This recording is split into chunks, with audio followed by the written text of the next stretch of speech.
The National Weather Service in Louisville has issued a severe thunderstorm warning for central Harrison County in south-central Indiana, Floyd County in south-central Indiana, west-central Jefferson County in central Kentucky, until 3:30 p.m. Eastern Daylight Time. At 2:58 p.m. Eastern Daylight Time, a severe thunderstorm was located over Cordon, moving east at 25 miles per hour. Expected hazards include 60 miles per hour wind gusts and quarter-size hail. This is a radar-indicated threat. The following impacts are expected. Hail damage to vehicles is expected.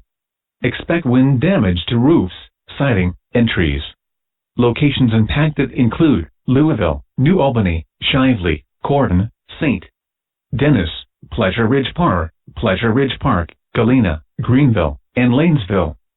For your protection, move to an interior room on the lowest floor of a building. Large hail, damaging wind, and continuous cloud-to-ground lightning are occurring with this storm.